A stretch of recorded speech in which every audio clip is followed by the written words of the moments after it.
자, 시작. 자, 독서 최우선 지문 다 받으셨죠? 첫 번째 지문부터 정리 들어가겠습니다. 자, 플로리드의 정보 철학은 S급 티어를 가지고 있는 S급 티어의 인문 지문이다.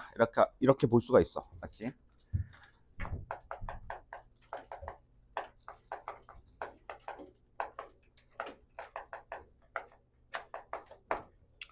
자, 수특 독서를 여러분들이 바라봤을 때 제가 다시 한번 말씀드리지만, 그러니까 수특 독서 같은 경우에는 지문 70, 문제 30, 총 100이라는 배경 지식을 여러분들에게 제공을 해주는 거야. 알겠어? 문제 꼭 풀어야 되나요, 선생님? 문제를 안 푼다는 것은 맞지? 30%를 버리는 거야. 알겠어? 그러니까 수특 독서 지문들을 보면은 어렵고 난해. 너희들도 알겠지만, 맞아? 어렵고 난해하기 때문에, 자, 그렇기 때문에 이제 우리가 그 지문들을 보면은 예시도 좀 많이 부족해. 되게 약간 설명도 부족하고. 근데 그 부족한 설명과 예시들을 문제로 보충을 해준단 말이야. 그러니까 문제를 통해서 이해가 되는 부분도 있어. 그러니까 문제도 다 풀어보셔야 된다라는 거야. 알겠어? 문제가 다소 수능형 문제가 아닌 걸 저도 알고 있어요. 맞죠? 수능형 문제가 아니고 약간 좀 내신형, 내용을 물어보는 식의 문제로 구성되어 있는 건 제가 말했던 이유 때문에 그렇게 문제가 구성이 되는 거라는 거예요. 오케이? 오케이. 자, 일단 플로리드의 정보 철학. 자, 사실 윤리학이죠, 윤리학. 자, 보겠습니다. 자, 플로리드의 정보 철학이 나타난 배경에 대한 논의를 좀 보자면, 자, 플로리드의 정보 철학이 나타난 배경, 그것은 바로 정보 통신 기술의 발달로 그 이유를 찾아볼 수가 있어. 정보통신 기술의 발달. 기술의 발달은 플로리드로 하여금 이러한 철학적 사유를 하게끔 만들었다라고 볼 수가 있는데, 홀더가 다 어디 가버렸지? 알 수가 없는 노릇. 자, 이 기술의 발달. 이 기술이 발달함으로써 어떠한 식의 결과를 낳게 되었느냐? 인간이 더 이상 자연을 지배하는 주체에서 벗어나게끔 만들었다라는 거야. 무슨 말이죠, 선생님? 원래는 자, 인간을 기술의 주체가 아닌 객체로 전락시키게 만들었다라는 거야. 선생님, 처음부터 너무 어려운데요? 잘 보세요. 주체라는 것은 그 행위를 행하는 자야. 무슨 말인지 알겠어? 원래 인간은 기술을 이용을 해가지고 자연을 지배했어. 맞니? 온갖 과학기술 발전을 통해 가지고 농업 생산량을 증대시킨다든지 가축을 사육한다든지 그런 식으로 기술의 주체에 서 있었는데 근데 다른 기술이 아닌 정보통신 기술이 발달을 하다 보니 이 정보통신 기술의 발달은 선생님 AI 이러한 식의 최신 기술도 포함을 하나요? 네, 그렇습니다. 이러한 최신 기술의 발달은 더 이상 인간이 기술을 지배하는 주체가 아닌 자, 기술의 영향을 받는 대상으로 전락하게끔 만들었다라는 거야. 무슨 말인지 알겠어? 이제 더 이상 인간은 이 변화하는 사회의 패러다임을 지배하는 지배자가 아니게 되었다라는 인식을 먼저 보여주는 거야. 자, 그것에 대해서 설명을 해주고 있어. 어떻게 설명을 해주고 있느냐? 이러한 내용들을 설명을 해주고 있죠. 자, 이 설명하는 부분에서 이제 플로리드는 이제 새롭게 도래한 정보통신 기술이 발달한 현대 사회를 설명하기 위한 요소로서 인포그하고 인포그스피아라는 개념을 설정을 합니다. 자, 인포스피어 뭐 상관없어요. 자, 인포스피아라는 이 세 개가 있고, 그러니까 기존의 세계를 인포스피아로 표현을 했다라고 보시면 될 것 같아요. 맞지? 그런 인포스피아 세계 내에서 자, 인포스피아를 이루는 맞죠? 주체들을 설정했어. 자, 얘네들은 인포그라고 인포스피아라는 세계를 이루는 구성 요소들이야. 구성 요소. 세계를 이루는 구성 요소들이 뭐가 있을까라고 했을 때 인포그로 설정되어 있는 구성 요소들은 뭐가 있냐면 사람, 동식물, 그 다음에 과학기술. 유정물, 무정물 따지지도 않고, 맞지? 사람이냐, 동물이냐, 뭐 사물이냐, 아니면 기술이냐, 이런 것들을 따지지 않고, 모든 우리가 기존에 나눠놨던, 맞죠? 종류에 대한 구분이 사라진, 그냥 존재하는 모든 대상들은 다 인포그라는 개별적인 객체로 이렇게 분류가 되었다라는 거야. 무슨 말인지 알겠어? 여기서 서로 간에 무엇이 없다? 여기서 포인트는 우열이 없다. 우열이 존재하지 않아. 무슨 말인지 알겠어? 사람이라고 해가지고, 사람이라는 인포그라고 해가지고 뭐 특별하거나, 뭐 그리고 동식물이라는 인포그라고 해서 더 떨어지거나 이런 것이 없이, 맞지? 다 각자 동등한 관계에 놓여져 있는, 자, 이런 인포그라는 존재를 인포스피아라는 우리가 살고 있는 세계를 구성하는 구성 요소로 상정을 했다라는 거예요. 자, 이렇게 상정을 한 이유는 뭘까? 자, 여기서 인포스피어라는 개념에 대해서 또 추가적으로 알아야 되는 것은 바로 뭐냐면, 기존에 우리가 살고 있었던, 우리가 세계에 대해서 인식하고 있던 이 세계가 가지고 있는 이 물리적 속성에, 자, 무엇도 추가가 된 속성? 그렇지. 가상세계의 기술이 적용된 속성을 바로 인포스피아라고 볼 수가 있을 것 같아요. 무슨 말인지 알겠어요? 자, 인포스피아, 우리가 서 있는 이 물리적 세계는 가상세계의 일부분도 반영이 되어 있다는 거야. 무슨 뭐 VR 한 번이라도 체험을 해보신 분들은 우리가 서 있는 그 물리적 세계에 대해서 홀로그램으로 가상세계가 구현되는 것도 확인해 볼 수 있을 것 같은데, 그러한 모든 것들이 중첩되어 있는 세계를 인포스피아라고 상정을 했죠. 맞나요?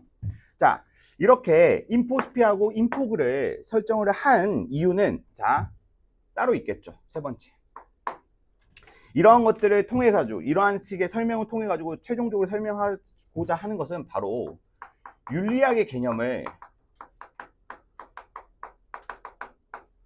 자, 재정비하기 위함이었어. 자, 이러한 빌드업은 결국에는 윤리학이라는 개념을 말하기 위한 빌드업이었거든. 잘 봐봐. 여기서 칸트의 윤리학이 나옵니다. 자, 플로리드의 윤리학을 설명하기 위해서, 자, 칸트의 윤리학 개념이 먼저 설명이 돼요.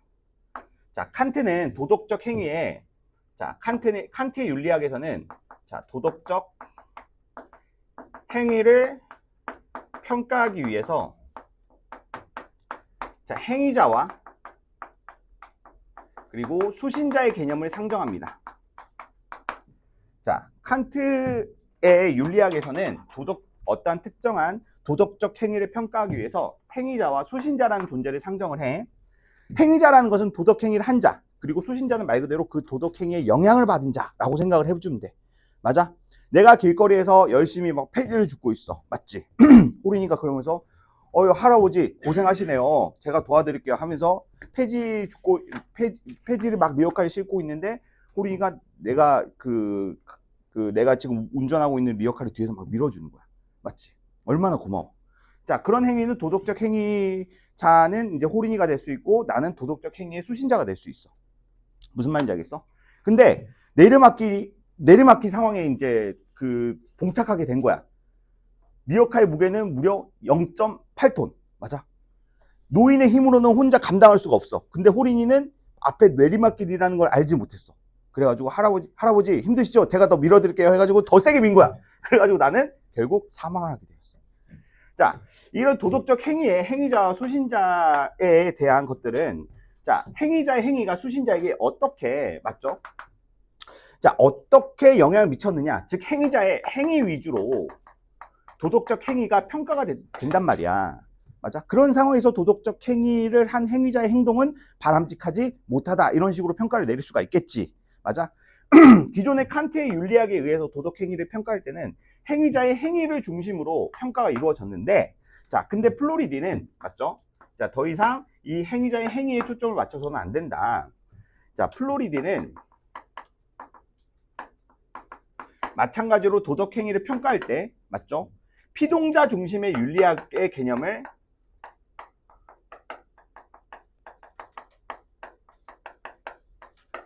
학을 내세우게 됩니다. 피동자 중심의 윤리학.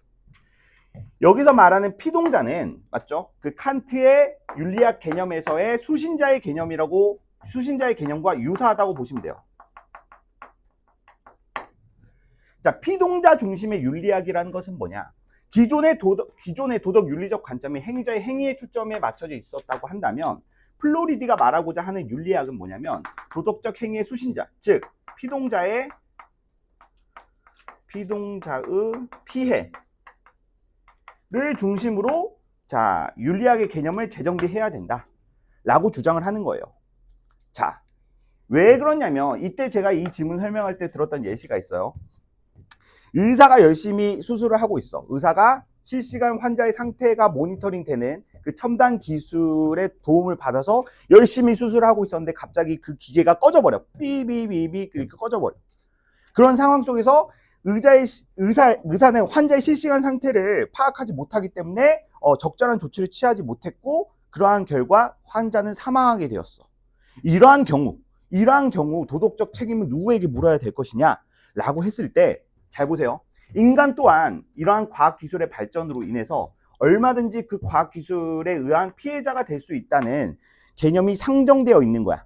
전제되어 있는 거야. 그런 상황 속에서 이 기술을 만든 소프트웨어를 그러한 피해가 발생된 상황에서 그럼 누가 책임을 질 거냐라는 상황 속에서 이거는 프로그램을 만든 사람이 잘못했다. 아니면 그 프로그램을 관리하는 소프트웨어 업데이트를 해야 되는 사람이 잘못됐다. 병원 관리자가 잘못됐다. 뭐 이런 식의 책임 주체가 상정될 수가 있을 거란 말이야. 이런 식으로 복잡하게 어떠한 특정한 의료사고에 대해서 기술의 오류로 인한 의료사고나 이런 식의 사건이 발생을 했을 때 그 책임 주체를 상정하는 데 있어서 법적인 문제점이나 이런 것들이 많을 수밖에 없겠죠. 맞아? 그런 상황 속에서 중요한 거는 피해를 입은 사람의 그 피해를 중심으로 자, 이러한 행위를 어떻게 판단을 해야 된다라고 본 거예요. 그러니까 행위자의 행위를 따졌을 때는 너무나 많은 문제점이 서로 얽히고 설킬 수가 있어. 맞아? 그런 상황 속에서 행위자의 행위의 중심을 두는 게 아니라 그러한 피해가 있었을 때, 그러한 상황이 있었을 때 피해자의 피해를 중심으로 그 사건을 바라보도록 하는 자, 윤리학을 자, 플로리디가 주창했다는 겁니다. 무슨 말인지 알겠어? 자, 그래서 플로리디의 정보 철학은 단순히 맞죠? 과학기술 발전에 따른 인간이 그 기술의 주체가 아닌 객체로 전락했다 수준의 이야기가 아니라 그로 인해서 발생될 수 있는 그 윤리적 문제에 대해서 사고한 담론을 소개한 글이라고 보시면 될 것 같아요. 알겠죠?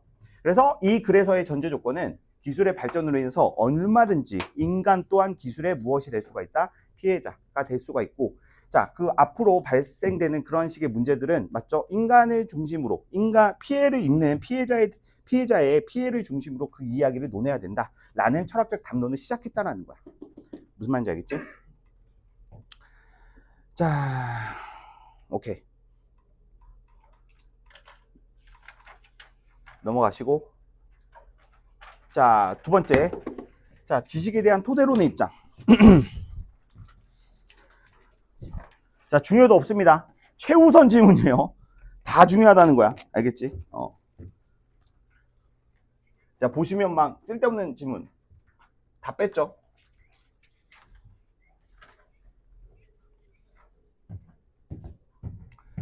자, 지식에 대한 토대론의 입장.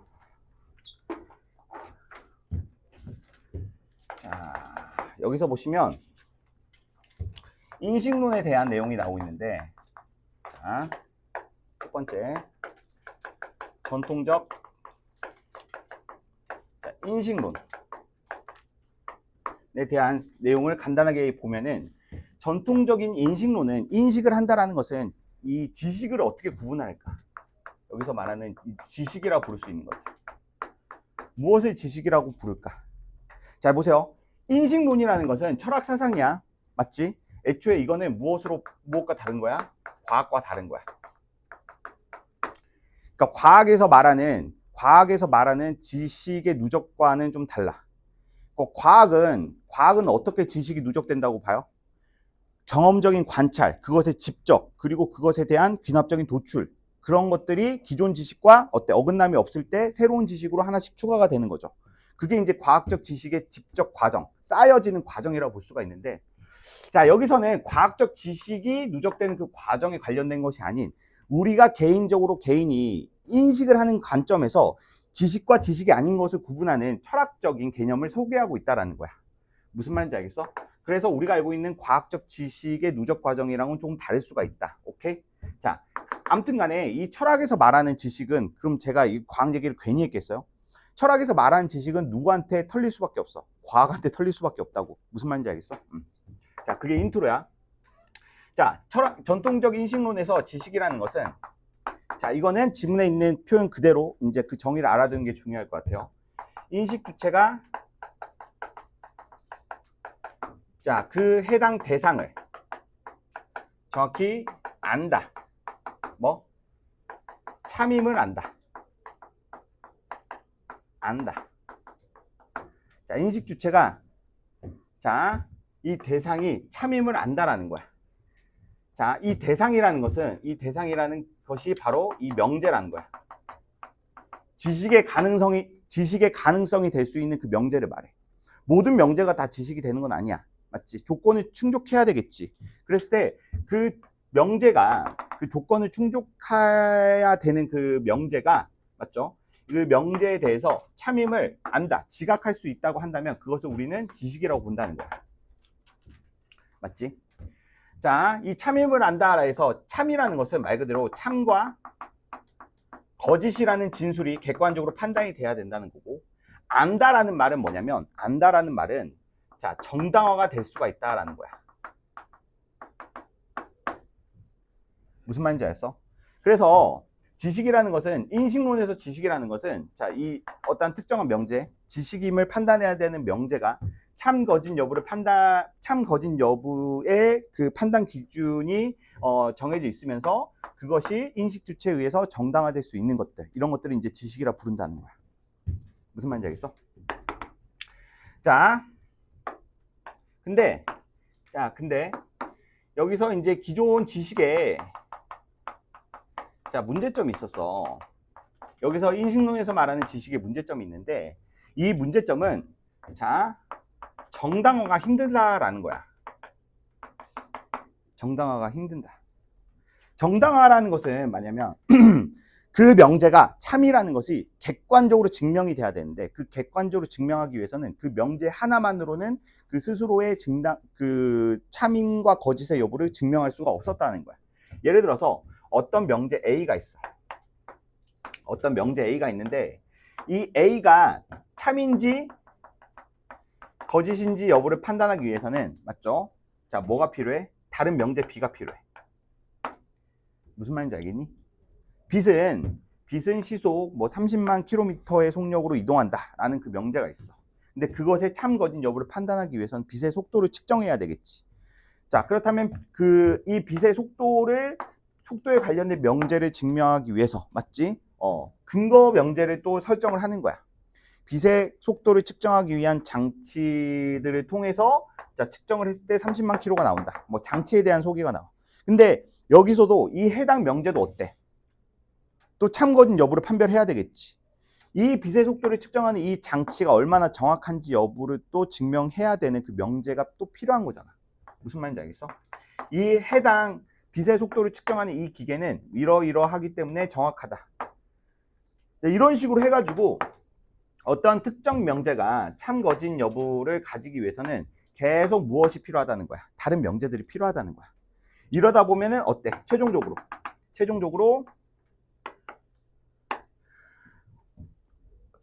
수없이 많은 명제들이 필요하다는 것을 확인을 해볼 수가 있어.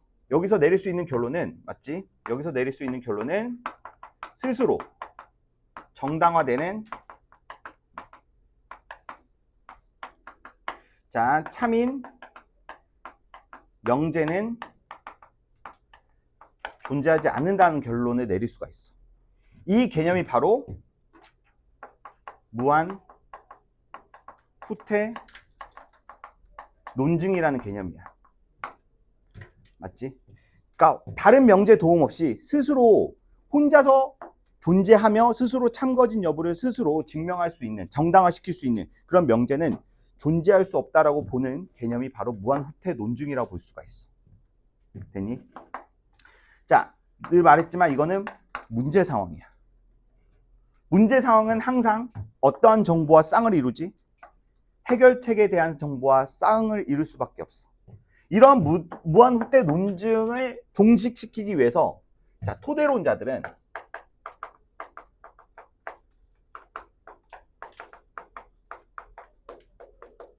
자, 어떠한 개념을 가정하지? 그렇지. 기초 믿음과 비기초 믿음. 자, 실제로 이 지문이 연계돼서 나오면 뭐 무한후퇴 논증, 제가 이렇게 쭉 설명했던 무한후퇴 논증까지 한 3줄, 4줄 정도로 압축해서 설명이 됩니다. 무슨 말인지 알겠어? 자, 수능 특강의 내용이 이제 연계되면 한 문단 혹은 두 문단의 내용이 연계가 돼요. 선생님, 그거 연계되는 내용 파악하려고 지금 정리하는 거예요?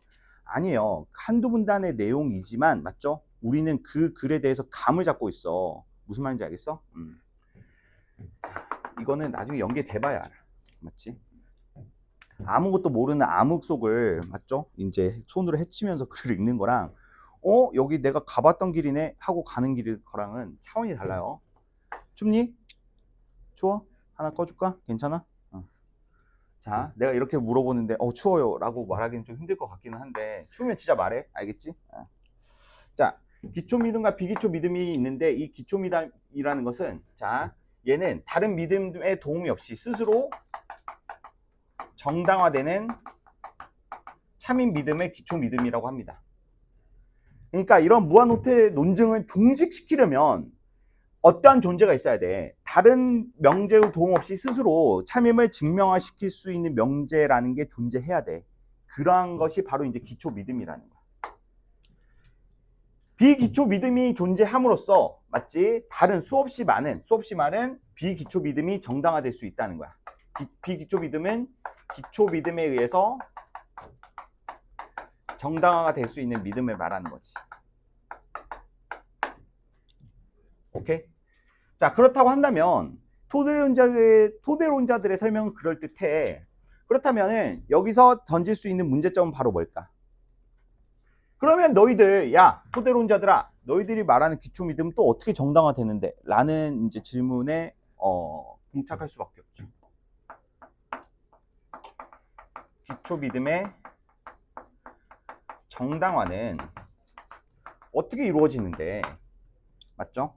그것은 바로 뭐냐면 기초 믿음이라고 볼 수 있는 것들은 감각적 지각에 의한 것들은 어때? 이거는 의심할 여지가 없이 참이라는 것이 증명이 된다. 인식 주체 내관에 의해서 파악되는 것들. 맞지? 자, 감각기관에 의한 경험. 이런 것들은 어떠한 빨간색 대상을 봤을 때 이 의자는 빨간색이다 라는 명제가 있어. 왜? 그렇게 보이기 때문에 라는 게 얘네들의 주장이야. 그렇게 보인다. 그렇게 보인다라는 것을 어떻게 증명할 수 있어? 그렇게 보이니까 그렇게 보이는 거지. 맞지? 그렇게 우기니까 뭐 할 말은 없긴 해요. 맞죠? 그래서 감각기관에 의해서 지각되는 그런 경험 같은 경우에는 정당화 없이 인식 주체가 그것을 그렇게 바라보는 걸 그대로 말하기 때문에 따로 정당화될 수 없이 그냥 참인 믿음이야 라고 주장하는 거야. 무슨 말인지 알겠어? 자, 근데 여기서 이 기초 믿음의 정당화는 또 반박이 되죠. 이게 핵심이야.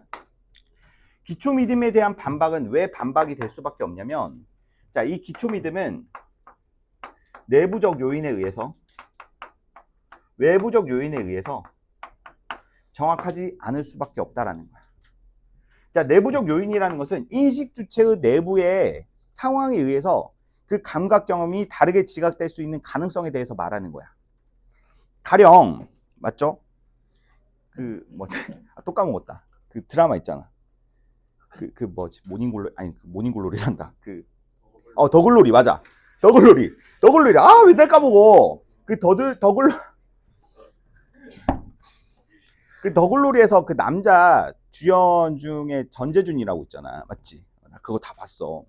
스킵에서 보긴 했는데, 아무튼 남주가 약간 생맹 같은 거 앓고 있지 않아요? 맞죠? 자, 전재준이 바라보는 이 빨간색 의자는 맞죠? 빨간색 의자는 빨간색이 아닐 수가 있어. 맞지? 전재준이 바라보는 파란색이나 초록색이나 이런 색깔은 우리가 알고 있는 객관적 성질의 그 색깔과는 다를 수가 있다고. 무슨 말인지 알겠어? 그래서 뭐 생명이라든지 이런 식의 그 인식 주체가 가지고 있는 장애와 같은 그러한 이슈로 인해서 맞지? 제대로 지각이 되지 않을 가능성이 존재하고요. 자, 그리고 또 인식 주체 외부에 있는 요인으로 이러한 감각 경험에 대한 지각의 오류가 발생될 수 있는 것들은 어떤 것들이 있어? 자, 봐봐. 지금 제가 검은색 티셔츠를 입고 있죠. 근데 지금 검은색 티셔츠를 입고 있다라는 것이 여러분들에게 객관적으로 지각이 된 이유는 지금 백색광에 비친 이 백색광, 교무실에 있는 이 백색광이 대상의 색채를 그 왜곡 없이 보이게끔 이렇게 만들죠. 근데 이 조명이 다른 색깔이라고 한다면 맞지? 이 검은색 티셔츠는 좀 다르게 보일 여지도 있겠죠. 검은색은 좀 그럴 여지가 없긴 한데 제가 막 핑크색 티셔츠 이런 거 입고 왔다고 해봐. 맞아? 노란색 망고나시 이런 거 입고 왔다고 해봐. 자, 그렇다고 한다면 조명의 색깔에 따라서 내가 입고 있는 옷의 색깔은 다르게 지각될 가능성이 있어. 맞아? 즉 조명과 이제 밝기 이런 것들은 그 왜곡을 발생시킬 수 있는 가능성이 있다라는 거야. 그러니까 감각지간에 의한 경험은 얼마든지 내부나 외부의 요인에 의해서 무엇이 될 수 있다. 왜곡이 될 수가 있다. 그렇기 때문에 이것은 참이라는 믿음이 정당화된다, 정당화되지 않는다. 정당화되지 않는다라고 주장을 하는 거야. 무슨 말인지 알겠어? 자, 이렇게 이제 반박을 했으면은 이 토대론자들이 그것에 대해서 재반박을 해야 되겠죠? 재반박을 해야 되는데 그 재반박이 너무 빈약해. 아, 그러면 여기서 이 반박을 받아서 토대론자들은 이 반박에 대해서 어떠한 재반박을 내놓냐면 그러면은 기초 믿음이 될 수 있는 것을 그렇다면 국한해 버리는 거야. 그러면 감각기관에서 의한 경험이 왜곡이 일으킬 수 있다는 건 우리도 인정을 할게. 그러면 우리가 설정할 수 있는 기초 믿음이라는 것은 좀 이러한 범위 맞지? 확실하게 참이라고 생각할 수 있는 몇몇 진술에 대해서 기초 믿음을 설정을 했는데 그 사실은 그 범위가 너무 좁기 때문에 이제 토대론자들은 설 자리가 없어지게 되는 거죠. 맞아? 자, 그래서 그 이후에 그렇다면 후속 논의가 나와야 되잖아. 후속 논의를 보면은 정합론이라는 개념이 나와요. 야, 니그들 다 꺼져. 자, 내가 지식이 무엇인지를 알려줄게. 정합론이라는 것은 바로 뭐냐면 기존의 지식 체계와 비교를 해주는 거야. 자, 기존의 지식 체계와 비교를 해주는 건데 기존의 지식 체계에 비춰 봤을 때 지금 해당 명제가 참인지 거짓인지 이것들을 판단을 한다는 거야. 기존의 지식 체계가 들어맞으면 해당 지식은 정합적이다. 그렇지 않으면 정합적이지 않다. 자, 근데 이 개념은 이미 출제된 바가 있어요. 맞죠? 이미 출제된 바가 있어서 이것을 뭐 다루더라도 한 줄 정도로 언급이 될 수밖에 없고. 선생님, 근데 여기서도 얘도 어때? 논리적인 문제점이 있죠. 그럼 기존의 지식 체계는 어떻게 참인 것을 정당화시킬 건데? 그래서 이 철학에서 말하는 이제 지식은 더 이상 이제 이야기가 되지 않는 거야. 그렇다면 지식은 언제 어디서 논하게 되는 거야? 과학에서 논하게 되는 거죠. 무슨 말인지 알겠어요? 자, 그래서 철학에서 지식이라는 것을 어떻게 다뤘는지에 대한 그 논의들을 설명해주고 있고 결국에는 얘네들은 누구한테 잡아먹혔다? 과학한테 잡아먹혔다. 맞지? 그럴 수밖에 없잖아. 맞지? 철학자들이 어떻게 지식, 팩트라는 걸 다루겠어. 맞아? 철학자들이 어떻게 팩트를 다뤄 하면은 좀 위험한 발언이긴 한데 맞죠? 자, 넘어갑시다. 예술과 객체. 예술과 객체는 뭐 뭔지 갔다 와. 오씨.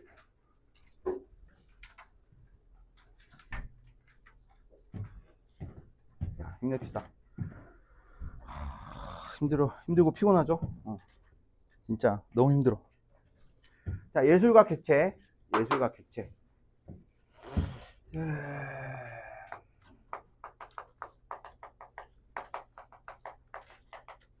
자, 객체에 관련된 관점을 조금 주목해서 보시면 좋을 것 같아요. 맞죠?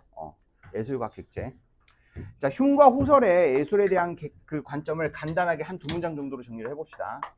흉과 후설. 흉과 후설이 맞죠? 예술이라는 거 맞지? 예술이라는 것을 어떻게 지각을 어떻게 지각을 했느냐? 자, 인식 주체가 있어요.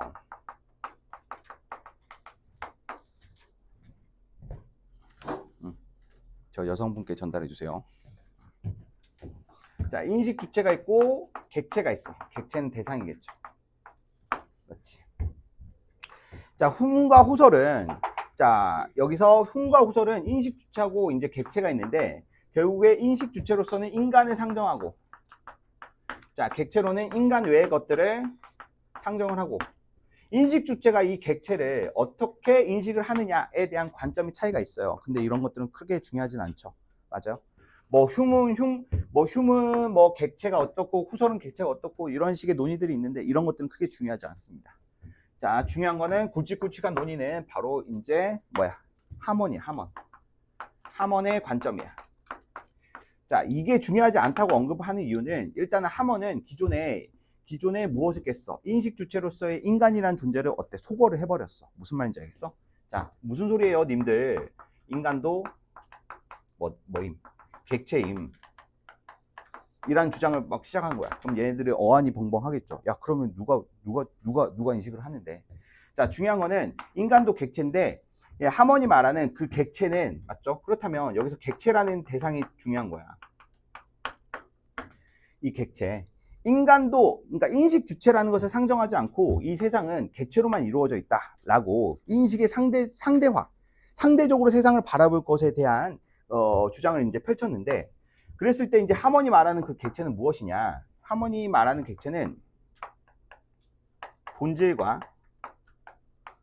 성질로 이루어져 있다. 객체의 본질과 성질. 맞지? 자, 본질과 성질로 이루어져 있는데 객체의 본질은 맞지? 지각할 수가 없어. 지각 불가능해.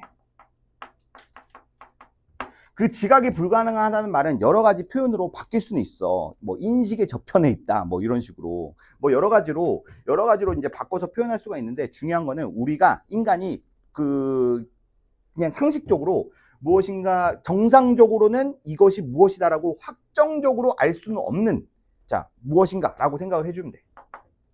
자, 그리고 성질이라는 것은 이것은 지각이 가능해.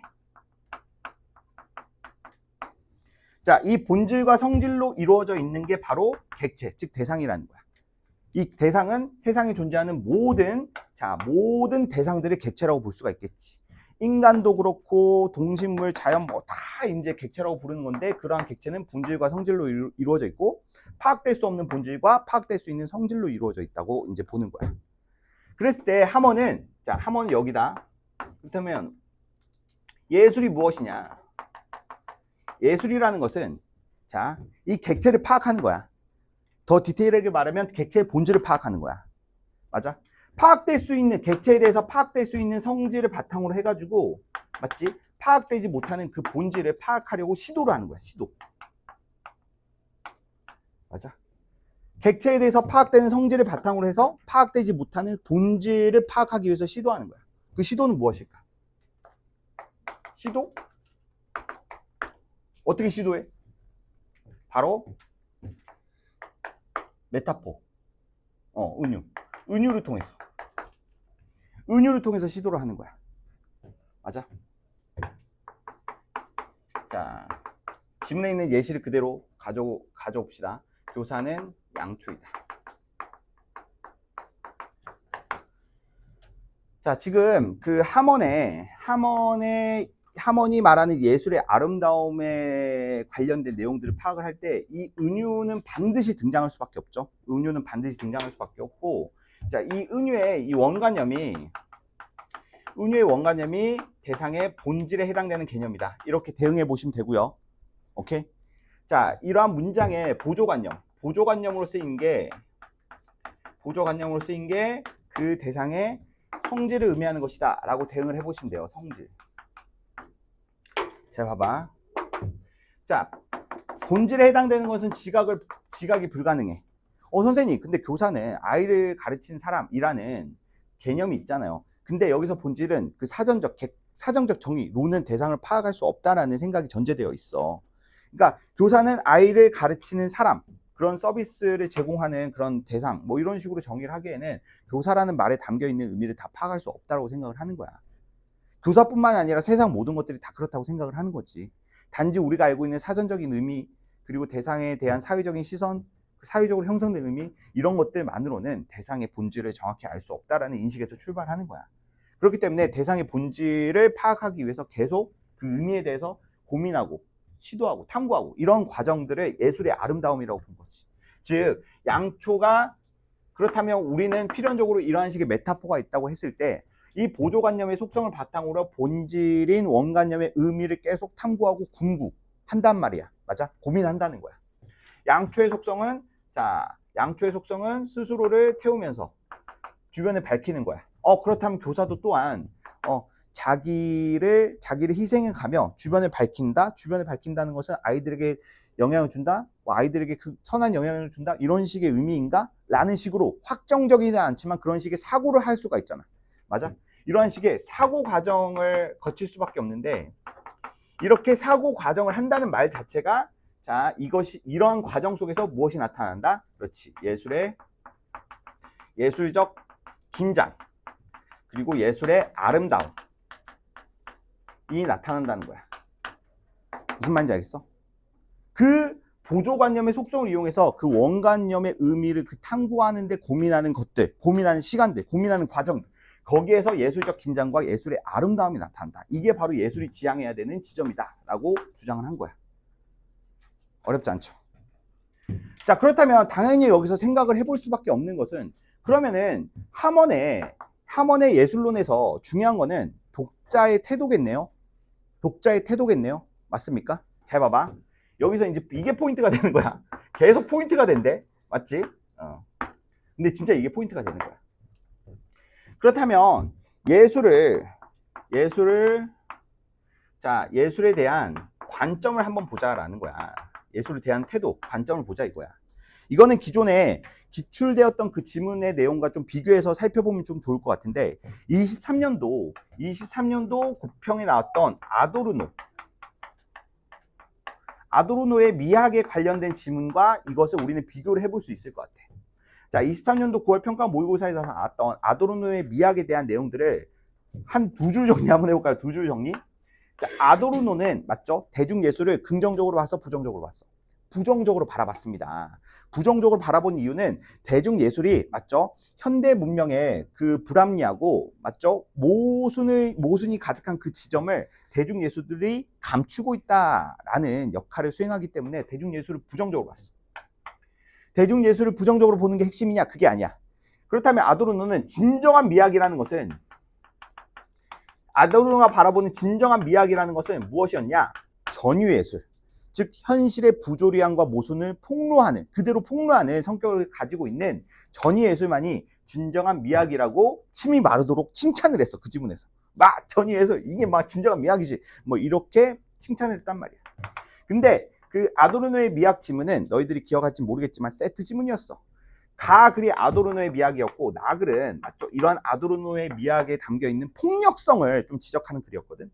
이 나글을 보면은 아도르노의 미학을 비판하는 글이었어. 여기서 나타나는 예술적 관점이 무엇이었냐면 예술 작품이란 진정한 예술이란 뭐냐면 여기서 말하는 진정한 예술이라는 것은 바로 예술가의 세상을 바라보는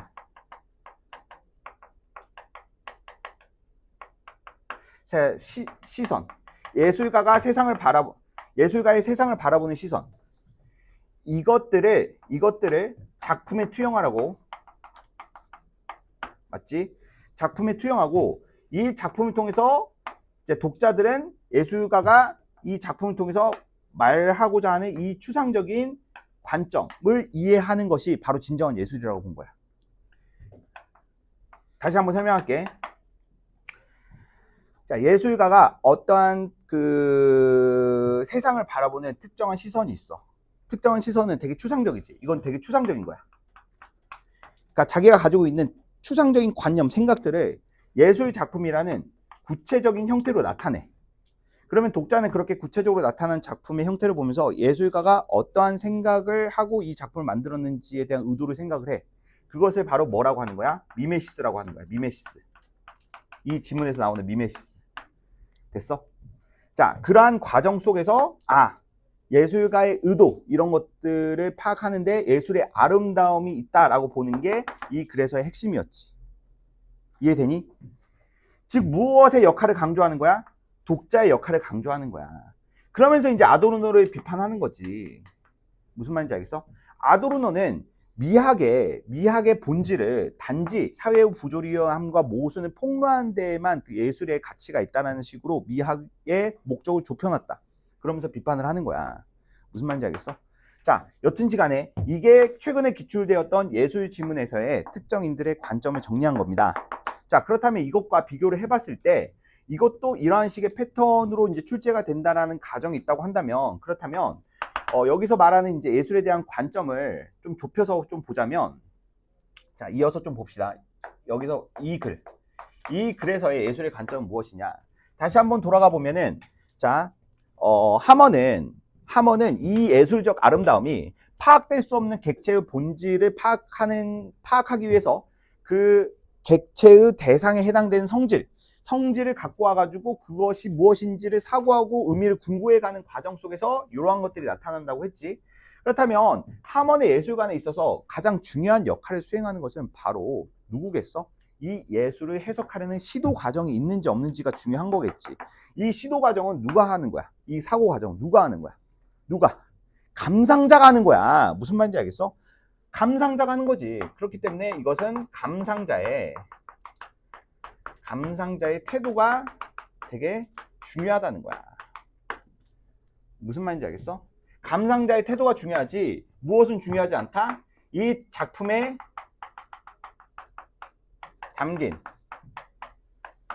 사회적 그리고 작가의 의도, 이런 식의 사회적인 배경, 작가의 의도 같은 외부적인 요소들은 중요할까 중요하지 않을까? 중요하지 않다라는 거야.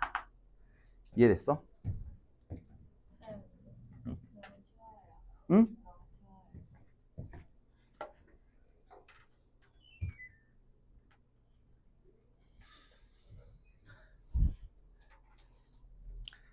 이름을 붙이겠습니다. 나는 이 에어컨을 마지막 입새라고 명명할게요. 맞죠? 나에게 있어서는 마지막 입새야. 저게 꺼진다면 나도 꺼질 수 있을 것 같아요. 맞죠? 자, 최후의 보루입니다. 제가 양보해 드릴 수 있는 건 하나예요. 저거는 안 돼요. 저 죽을 수도 있어요. 자, 작품에 담긴 이렇게 보시면 될 것 같아요. 알겠죠?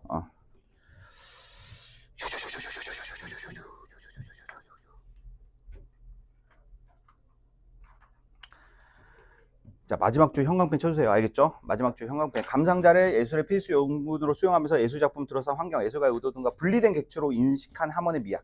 오케이? 이런 것들을 중요하게 여기지 않았다는 거야. 왜 그렇게 여겼는지를 이해를 할 수가 있다고 하면 돼. 알겠지? 자, 내용을 정확하게 이해를 해야 돼.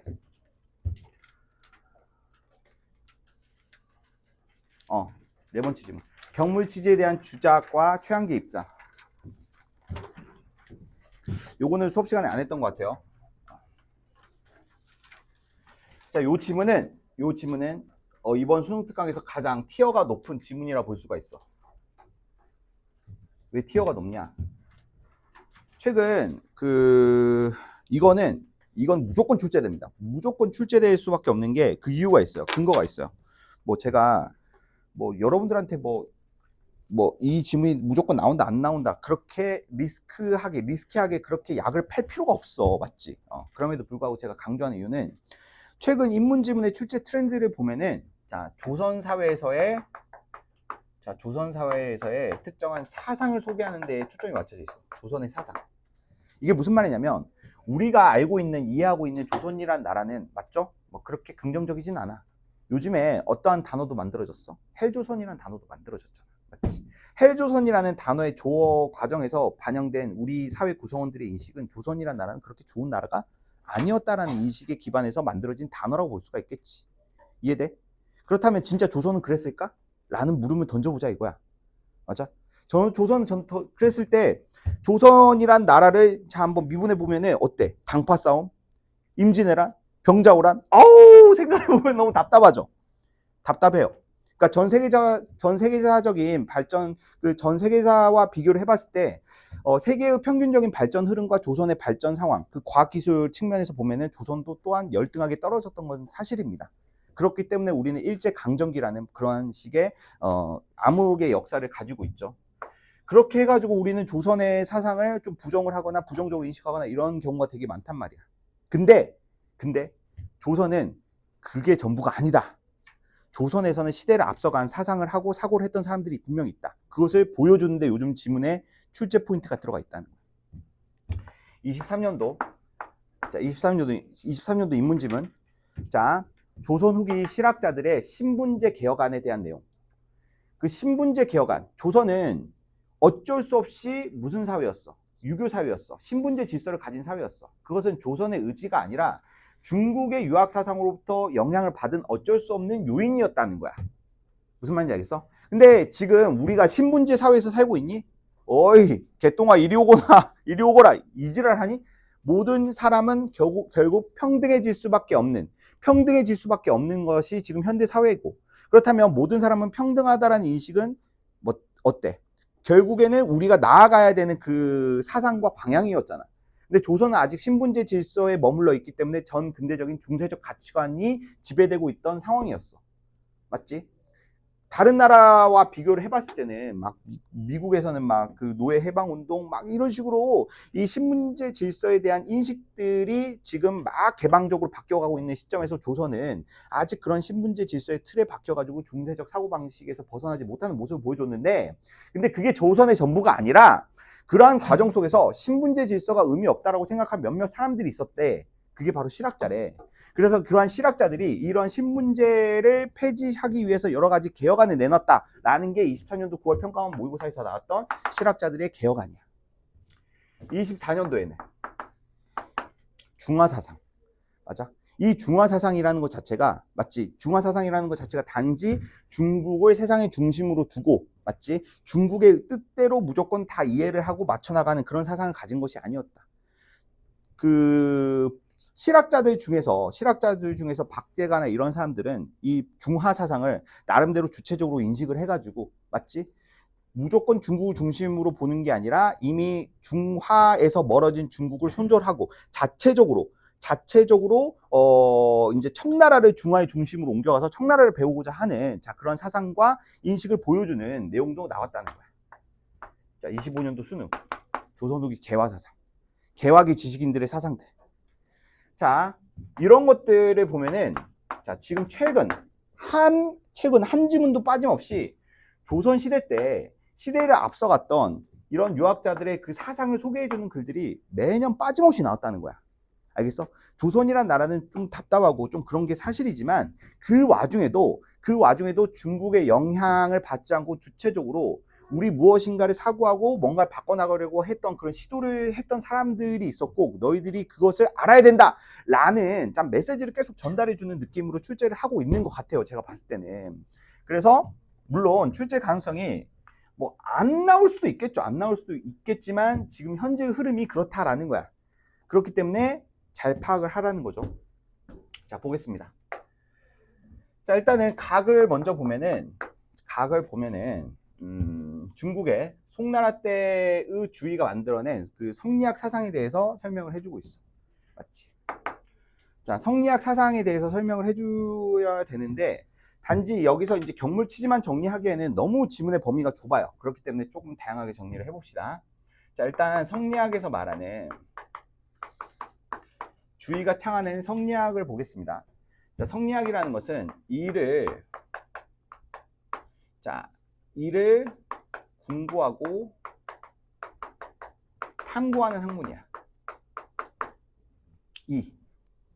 자, 이라는 게 뭐야? 이라는 것은 사물과 세계의 본질에 해당되는 거야. 사물과 세계의 본질. 맞아? 당연히 추상적인 거죠. 맞지? 그리고 어때? 변화하지 않는 성질이야. 무슨 말인지 알겠어? 이라는 것은 사물 세계의 본질을 이루는 규칙을 의미하는 것으로서 되게 추상적인 관념의 형태로 존재하고 변화하지 않는 요소예요. 맞아? 자, 이러한 이에 대해서 공부하고 탐구하는 것이 성리학의 과제라고 볼 수가 있어요. 맞지? 자, 이일분수라는 개념이 있는데,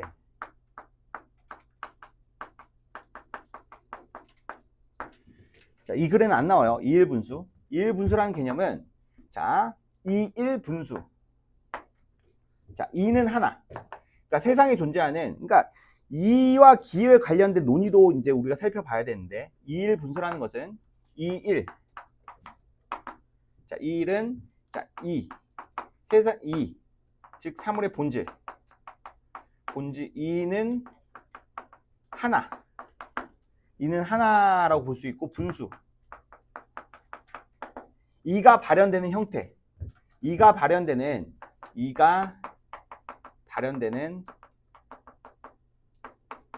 형태는 여럿이라는 말로 설명을 해볼 수가 있어. 그러니까 사물의 본질, 세계의 본질은 하나인데 그 모습이 나타나는 형태는 여러 가지로 나타날 수 있다는 거야.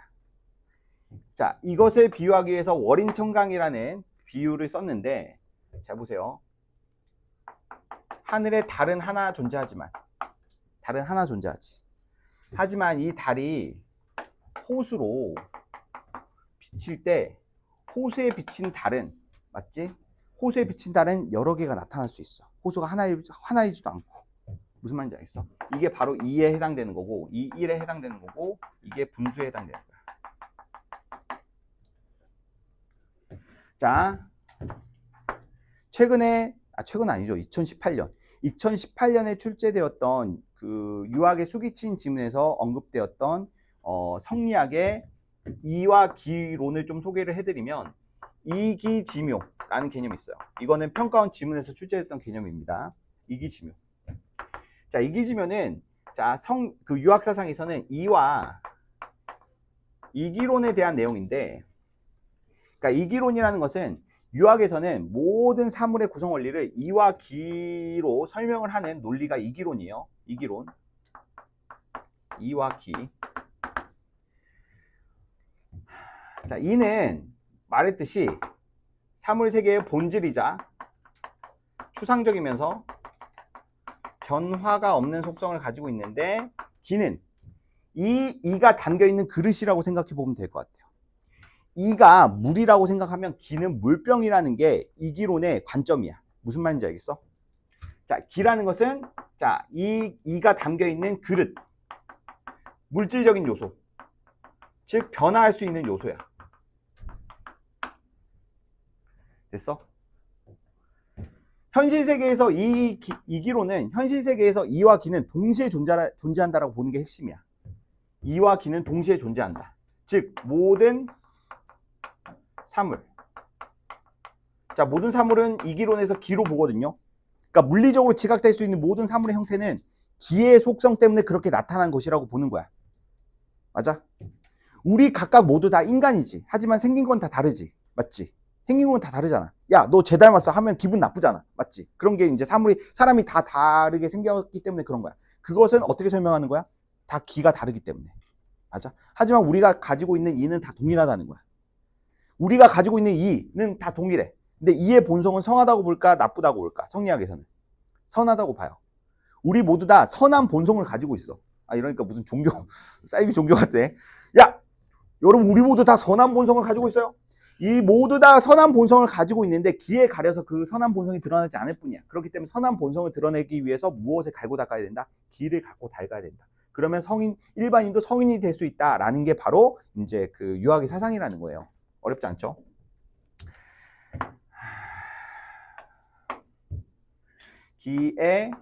그래서 기에 이가 담겨 있다.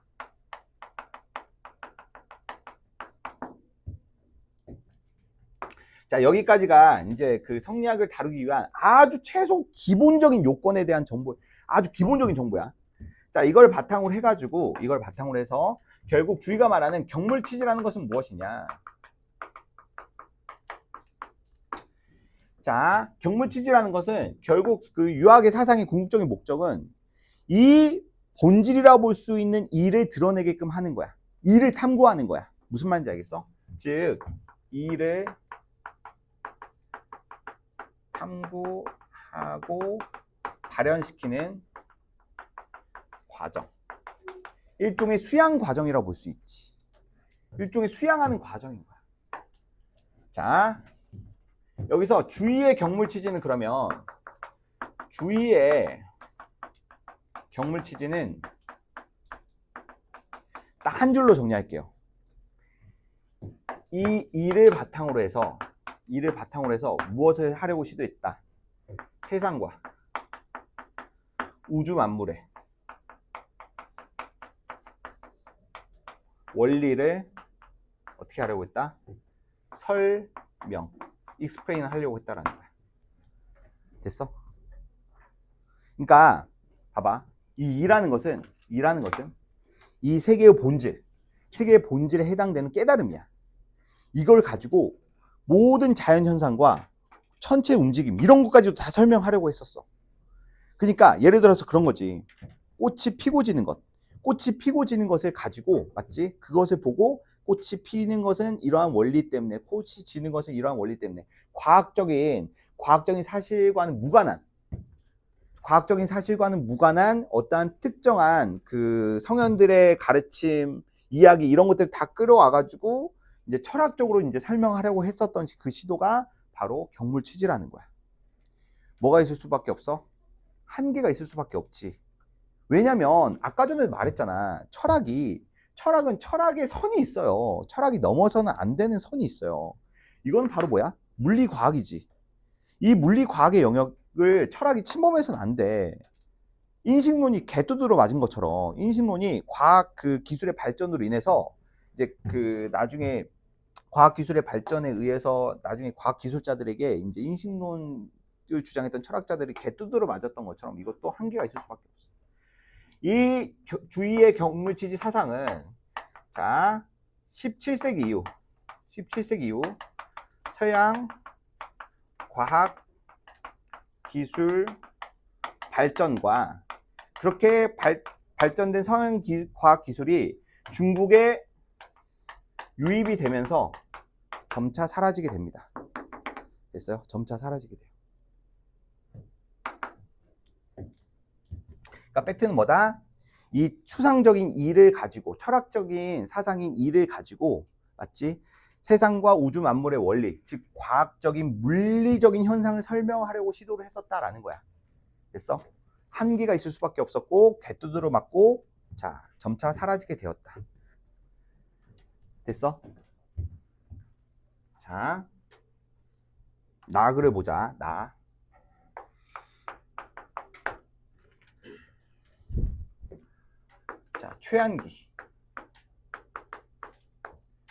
최한기의 경물치지. 딱 봐도 최한기는 어때? 조선 사람이죠. 맞아요. 자, 중국의 그 유학이 지배하고 있었던 그 시절에 그 경물치지라는 당대 유학자들이 다 숭상하고 따랐던 그 경물치지의 학문 학습에 관련된 내용에 대해서 최한기는 의구심을 제기한다고. 경물치지 그게 뭔데? 아, 이런 거. 근데 이거 좀 팩트가 아니지 않아? 라고 보는 거야. 팩트는 경험적인 관찰로 이루어져야 되는 거 아니야? 어떻게 이걸로 다 팩트를 설명해? 라고 의구심을 제기했던 사람이야. 왜냐면 최한기는 자 기출 지문에 한번 나왔습니다. 최한기는 이 사람 어렸을 때부터 자 서양의 과학 기술에 관심이 많았어요. 서양 의학에 관련된 저서를 어렸을 때부터 맞지? 논어 맹자 이런 것들 읽으면서 같이 읽었단 말이야. 막 그래서 막 그 기출 지문들 보면은 뭐 주제군징 뭐 해가지고 서양의 의학 서상이나 의학 서적이나 이런 것들을 자기 혼자 영어 독학해가지고 맞죠? 그런 것들을 이제 공부했던 사람이야. 똑똑했던 사람인가요? 존나 똑똑했던 사람이야. 맞아? 엄청 똑똑했던 사람이야 이때. 그냥 천재야 천재. 무슨 말인지 알겠어? 뭐 영어를 지금처럼 쉽게 배울 수가 없는 상황이잖아. 근데 자기가 그냥 알아서 영어 공부한 거야. 그러면서 다 원서 읽은 거지. 자, 그래서 얘는 기본적으로 자,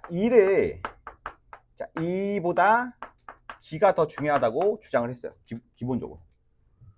그러니까 성리학에서는 무조건 이가 본질이고 기는 그냥 드러나는 그릇이기 때문에 기를 부수적인 걸로 봤거든요. 근데 최한기는 이보다 더 기가 더 중요하다고 봤습니다. 기라는 것은 개별적인 사물의 성질 그리고 경험적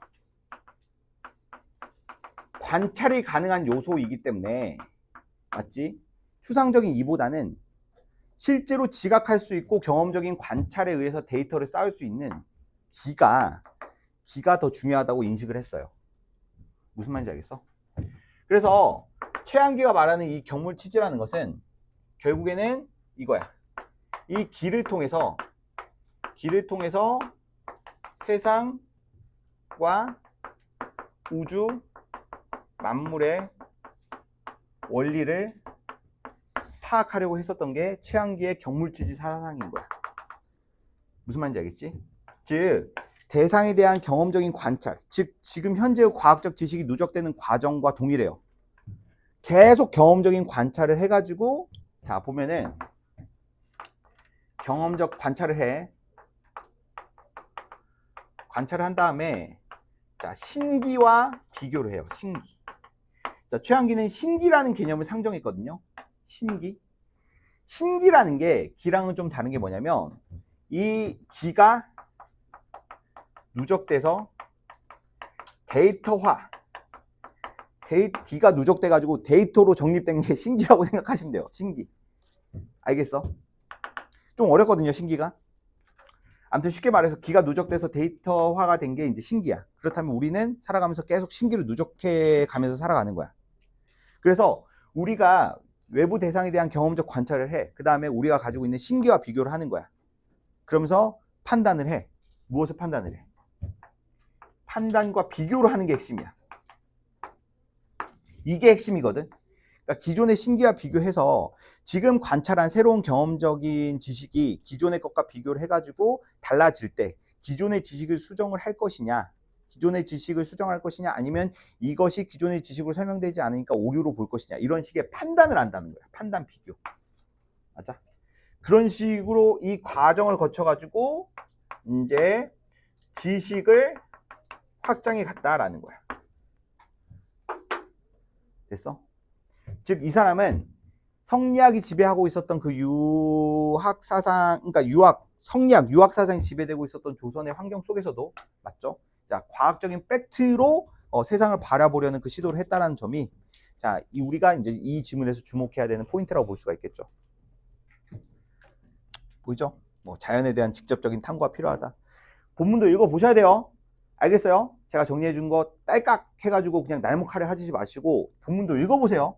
자, 본문이 제가 정리해 드렸으니까 본문이 좀 쉽게 읽힐 건데 꼭 읽어보셔야 됩니다. 문제도 꼭 풀어보시고요. 알겠어요? 너무 편하게 공부하시려고만 하면 안 돼요. 자, 환이온 관리.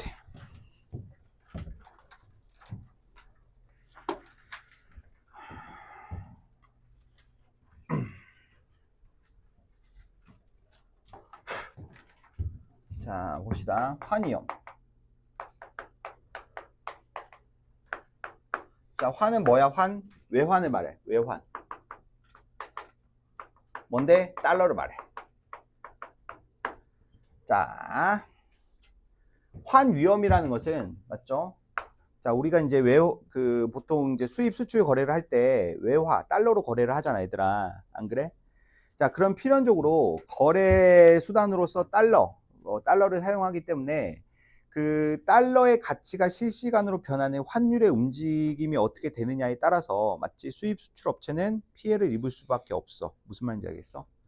자, 그래서 자, 여기서 이제 논의의 배경을 보면은 이 환위험이라는 개념을 다루는 논의의 배경을 보면은 맞죠? 기업에서는 결제 수단으로서 달러를 사용할 수밖에 없고 수입 수출 거래에서 맞지? 그렇다면 기업에서는 그 순간 변동하는 환율의 상승과 하락에 따른 손실과 이득이 발생될 수밖에 없는데 이득이 발생되는 상황에 주목하지 않아 기업은 손실이 발생되는 상황을 줄이고 싶어 하지. 모든 기업의 경영 원리는 그런 식의 보수적으로 가. 무슨 이익을 위해서 움직이는 것은 그건 회사가 아니라 뭐가 되는 거야? 도박 집단이 되는 거야. 도박 집단. 맞아? 야, 뭐 환율 오르면 다 해결되는 거 아니야? 뭐 이런. 야, 회사는 그렇게 움직이면 안 되죠. 수십, 수백, 수천 명의 그 뭐지? 일자리가 걸려 있는데 그런 식의 의사결정을 하면 안 되죠. 자, 여튼지 간에 기업은 기본적으로 무슨 성향을 가지고 있다? 수입, 수출을 하면서 자, 달러로 거래를 하는 자, 기업은 자, 환율 상승 또는 하락에 따른 피해를 어떻게 하고 싶어 한다? 최소화하고 싶어 함. 이게 기본적인 논의의 배경이야.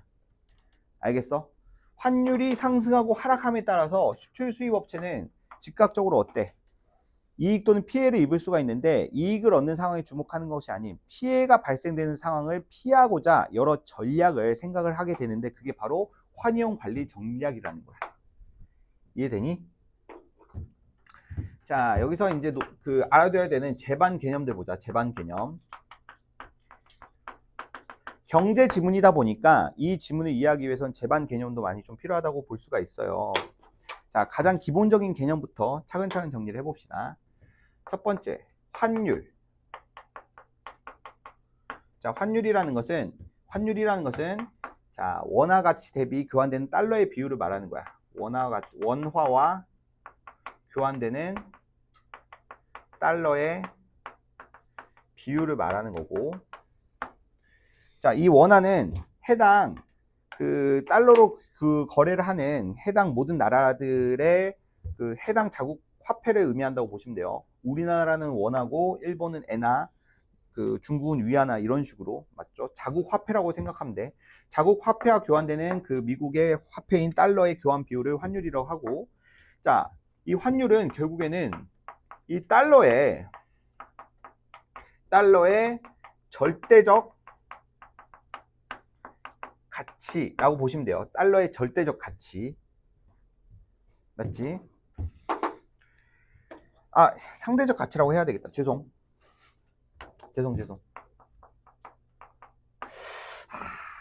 상대적 가치.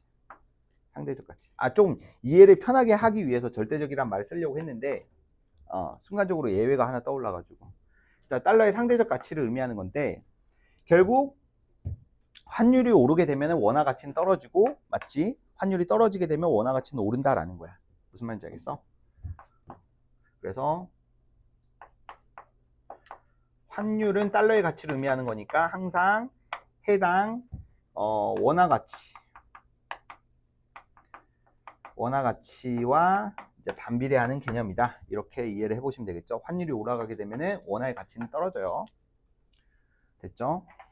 자, 두 번째 제반 개념. 자, 두 번째 제반 개념은 경상수지 개념을 볼까요? 경상수지. 보자. 그냥 적었으니까 하자.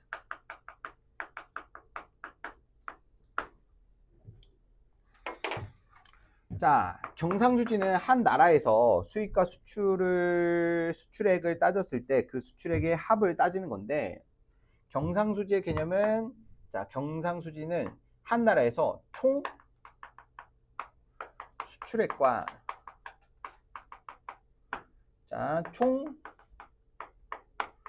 수입액이 있는데 총 수출액이 총 수입액보다 많으면 경상수지는 흑자 플러스의 개념. 맞지? 자, 수출한 금액이 수입한 금액보다 많다라는 것은 더 많이 벌었다는 거야. 마찬가지로 이래 버리면 경상수지는 적자 개념이라고 볼 수가 있는데, 뭐 간단한 개념이니까 알아두시고요. 자, 그 다음에 환율의 상승과 하락에 따른 수출 수입 업체의 자, 영향 이런 것들을 보면, 자, 기본적으로 환율이 상승을 했어. 자, 환율이 상승을 하면은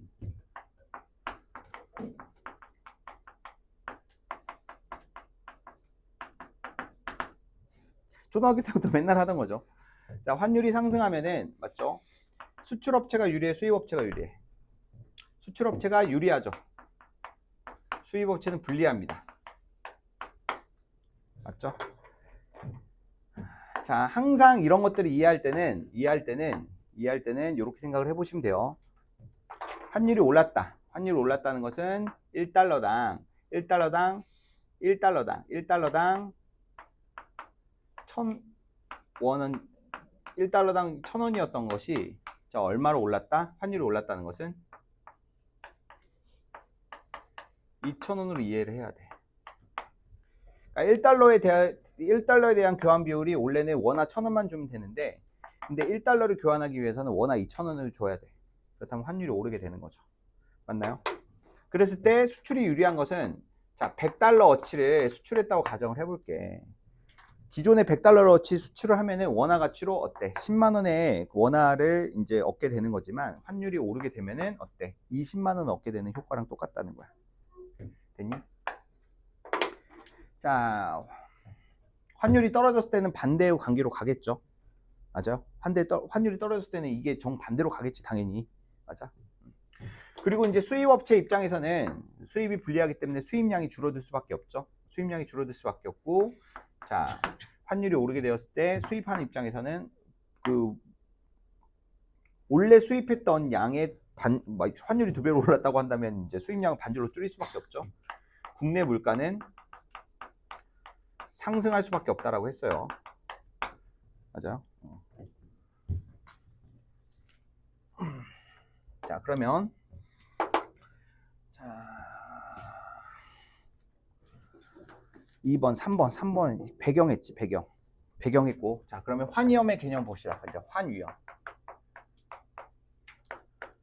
자, 그다음에 이러한 제방 개념을 이용해 가지고 환위험의 상황을 볼게. 환위험은 자, 발생되는 이유부터 보면은 이게 발생되는 이유. 자, 거래 시점과 결제 시점. 자, 거래 시점과 결제 시점이 불일치하기 때문에 환위험이라는 그것이 발생을 해요. 환위험. 자, 예시를 보면은 이건 그래프를 통해서 이해하면 될 것 같아. 자, 25년도 6월, 25년도 1월에 이때가 거래 시점이야. 맞지? 근데 25년도 6월이 결제 시점이야. 자, 이렇게 결제가 거래보다 먼저 이루어지는 경우는 거의 없죠. 야, 너희들 물건 살 때 선입금하고 하냐? 당근으로 뭐 거래할 때 너무 마음에 드는데 선입금 할게요. 이러면 어때? 지금껏 사회지문에서 그렇게 나왔던 뭐가 되는 거야? 그러한 사례 중 하나가 되는 거야. 채무불이행 이런 거에 대한 사례가 되는 거야.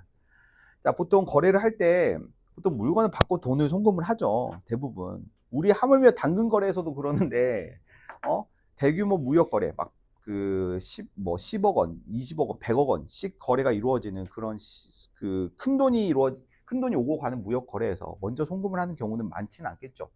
거의 대부분의 거래는 물건을 받고 그 이후에 대금을 송금하는 구조로 이제 무역 거래가 이루어집니다. 자, 거래 시점이라는 것은 실제로 어때? 물건만 어때? 물건이 거래된 시점이라고 보면 돼. 맞아? 물건이 거래된 시점. 결제 시점 어때? 말 그대로 돈이 송금된 시점이라고 보면 될 것 같아. 무슨 말인지 알겠어? 그러니까 거래 시점에서 실제 무역 거래에서는 거래 시점에 다 계산이 되는 건 아닙니다. 돈이 없을 수가 있겠지. 맞아? 그러니까 거래 시점과 결제 시점이 불일치한다는 것은 거래 시점에 물건에 대한 계산이 제대로 이루어지지 않고 추후에 결제가 이루어지는 대부분의 무역 상황을 의미한다는 거야. 무슨 말인지 알겠어? 기업 운영이 너희들이 생각하는 것처럼 그렇게 깔끔하지가 않아요. 맞죠? 기업이 수십억, 수백억의 대금 결제, 자재 구매 대금을 그렇게 매번 그렇게 쌓아놓거나 그렇진 않아. 기업은 어때? 한 이때쯤 25년도 5월쯤에 매출이 발생을 해가지고 매출금이 들어올 거를 예상을 해가지고 미리 거래를 하고, 맞죠? 나중에 이제 결제를 해주는 방식으로 현금의 흐름을 최대화하는 방식으로 운영하고 싶어 해. 그렇기 때문에 늘 거래 시점과 그 결제 시점이 좀 다르다. 이렇게 생각을 해보면 돼.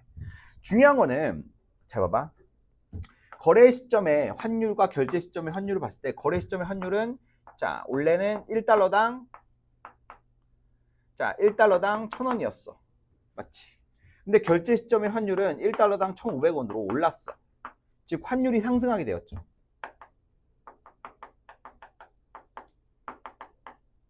맞지?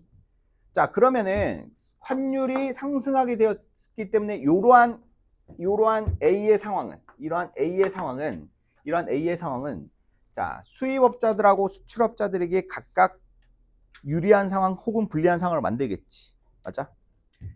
도요가 이 A의 상황은 자 수출업자들에게 유리한 상황일까 수입업자들에게 유리한 상황일까? 환율이 올랐으니까 누구에게 유리한 상황이야? 그렇지. 수출업자에게 유리한 상황이야. 이거는 수출업자한테 유리하고 수입업자한테는 불리한 거야. 그러니까 수출업자한테는 자 수출업자는 봐봐. 100만 달러를 수출했어. 100만 달러는 1,000원으로 계산했을 때 1달러당 1,000원으로 계산했을 때 한 10억 정도 돼. 그럼 환율이 오르면 어떻게 되는 거야? 결제 시점에 환율로 정산받으면 15억 원이 되는 거야. 5억 원이 플러스가 되는 거지. 무슨 말인지 알겠어? 그렇다면 이렇게 환율이 올랐을 때는 수출업자들은 어느 시점에 환율로 정산받고 싶어해? 그렇지. 얘네들은 결제 시점의 환율로 정산받고 싶어해. 결제 시점의 환율로 정산을 받고 싶어 하겠지. 무슨 말인지 알겠어? 자, 근데 수입업자들은 어때? 반대로 분리를 해줘. 수입업자들. 그러니까 물건을 이제 받아가지고 대금 결제를 이제 5개월 후에 해주기로 했는데 5개월 후에 해주기로 했는데 환율이 어때? 자, 지금 뭐 150% 올라버려. 50% 올라버렸어. 그럼 어때? 원래 지불해야 되는 금액이 더 많아지는 거지. 그러니까 얘네 입장에서는 거래 시점의 환율을 선호하겠지. 무슨 말인지 알겠어? 근데 이게 환율의 흐름에 따라서 이게 고무줄 늘어나듯이 이렇게 정해지는 건 아니잖아. 무슨 말인지 알겠어? 뭐 애들 약속처럼 이렇게 손바닥 뒤집듯이 이렇게 할 수 있는 것은 아니고 이런 것들을 어때? 미리 정해놔야 된다라는 거야. 무슨 말인지 알겠어?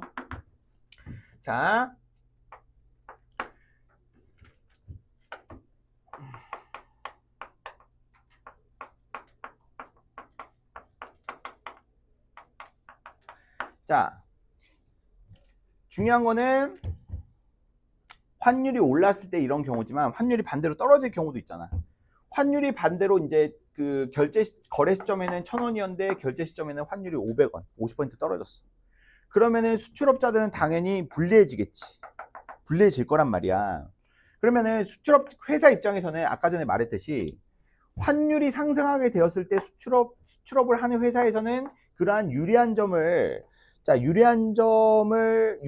대해서 신경 쓰는 것이 아닌 거래 시점보다 결제 시점에 환율이 떨어지게 되었을 때 회사가 입을 피해를 최소화하는 방식으로 기업의 전략이 구성이 된다라는 거야.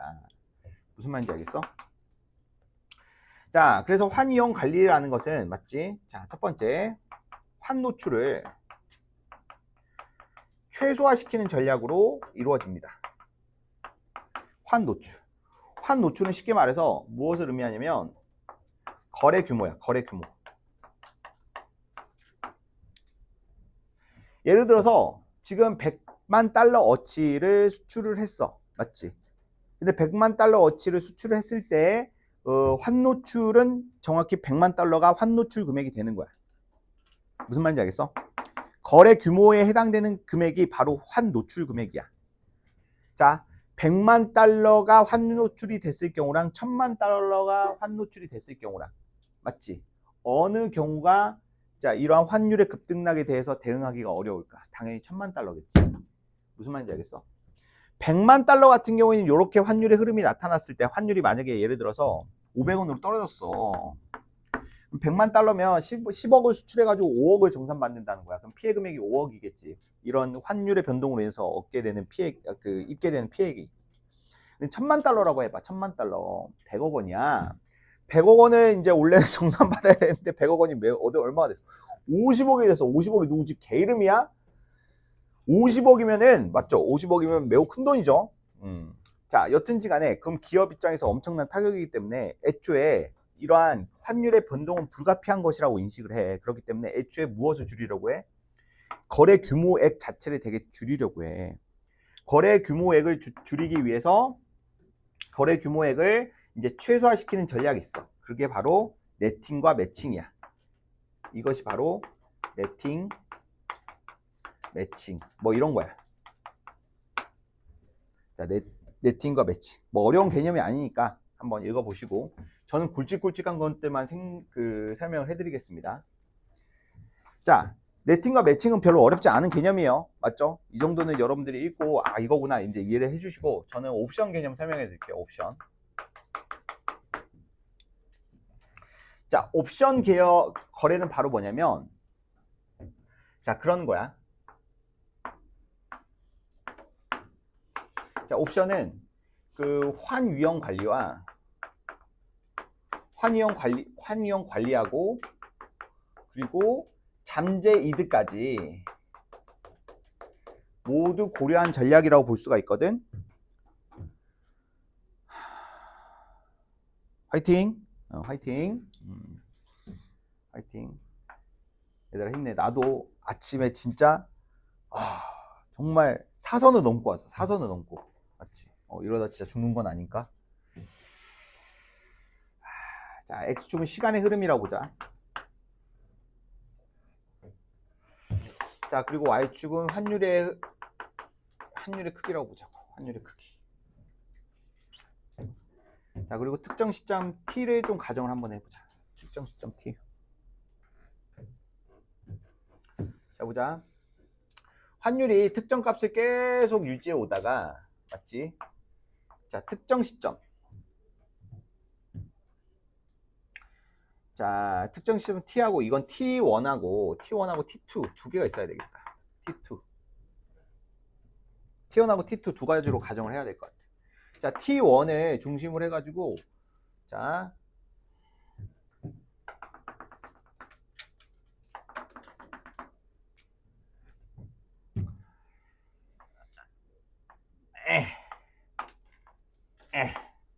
이렇게 가정을 해보면 될 것 같아.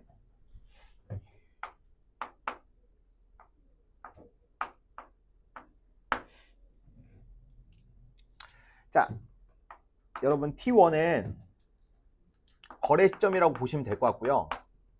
T2는 결제 시점이라고 보면 될 것 같아요. 자, 보시면 거래 시점을 기준으로 했을 때, 자, 특정한 환율의 값은 결제 시점을 봤을 때 그 거래 시점을 기준 환율로 보자면 거래 시점의 기준 환율보다 높아졌을 수도 있고 낮아졌을 수도 있지. 맞지? 그랬을 때, 잘 봐봐. 기업 입장에서는 이 A 상황이 수출업체를 기준으로 봤을 때 A 상황이 이득이야, B 상황이 이득이야. 계속 말하지만 A가 이득이야, B가 이득이야. 수출업체 입장에서는 A가 이득이야. A는 이득이고 B는 뭐가 되는 거야? 손해가 되는 상황이야. 그 값도 계산을 할 수가 있을 거야. 구체적인 수치만 주어지면은. 근데 그 값 계산하는 것은 국어에서는 별로 좋아하지 않는 거고요. 자, 중요한 거는 기업 입장에서는 이 면적에 해당되는 것은 잠재적 이득이라고 볼 수가 있겠지. 근데 기업 입장에서는 무엇을 피하고 싶어 해? 이 주황색 면적에 해당되는 손해를 피하고 싶어 한다는 거야. 그렇기 때문에 옵션 계약을 할 수가 있어. 옵션 계약이라는 것은 뭐냐면, 자, 요거야. 여기에 자, 주황색 선을 보죠. 자, 기준 환율보다는 낮은 자, 이 수평선이 있어. 수평선. 무슨 말인지 알겠어? 수평선은 옵션에서 정한 옵션가야. 옵션가 환율이야. 무슨 말인지 알겠어? 옵션가 환율인데 이 옵션가 환율은 원래 기준 환율과 환율 값은 동일해. 근데 내가 좀 아래로 적어놓은 이유가 있어. 그건 좀 이따 설명을 해주고. 자, 중요한 거는 자, 옵션으로 정해놓은 기준 환율이 있는데, 자, 옵션 거래를 하잖아. 그러면은 수출업체 입장에서는 이 옵션을 행사를 할 수도 있고 행사를 안 할 수도 있어. 그러니까 특정 시점 T2가 되었을 때, 자, 자기는 이 옵션가로 설정해 놓은 환율로 거래를 할지 말지를 결정할 수가 있어. 만약에 환율이 올랐어. 그러면 환율이 오르면 옵션을 행사하지 않는 거야. 옵션을 행사하지 않아. 그래서 오른 환율의 값으로 정산을 받는 거야. 근데 환율이 떨어졌어. 그럼 어때? 아, 정해진 옵션가로 정산을 받겠습니다. 해가지고 옵션을 행사하는 거야.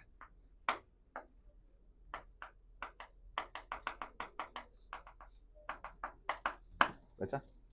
기존의 환위험 관리가 환율의 변동으로 인한 기업의 피해만 최소화시키는 방식으로 약간 초점화되어 있었다고 한다면 이 옵션 거래는 어때? 환율의 상승으로 인해서 얻을 수 있는 이득까지 고려한다는 점에서 기업에서 이제 선호하는 방식이겠죠. But 모든 이익에는 뭐가 있다? 반작용이 있겠죠. 뭐가 있겠어? 뭐가 있겠어? CDS 프리미엄 지문 아시죠? CDS 프리미엄 지문. CDS 프리미엄 지문을 보면은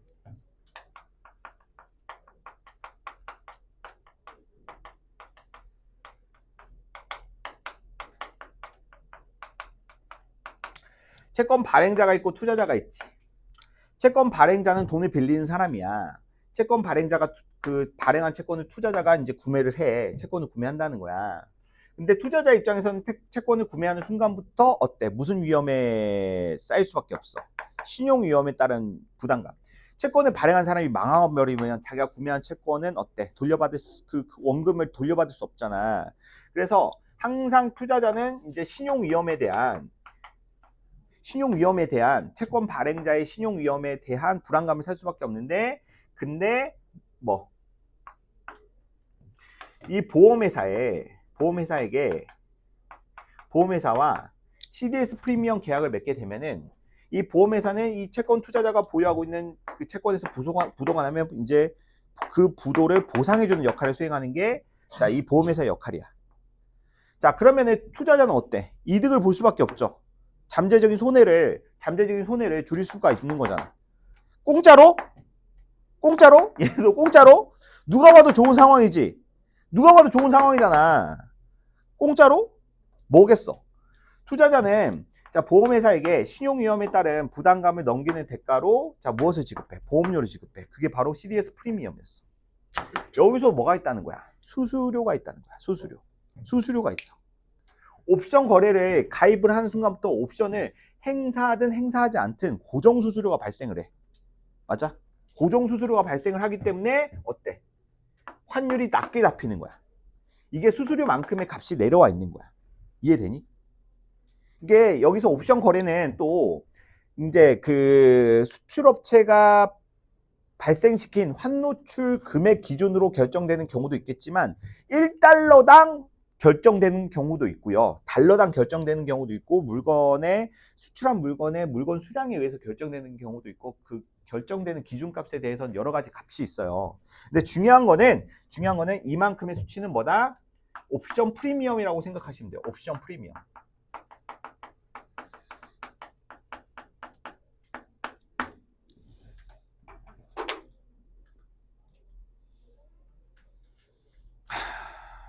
오케이?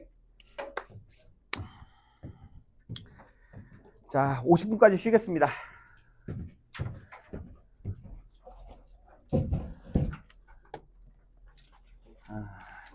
자료 뽑아야 돼.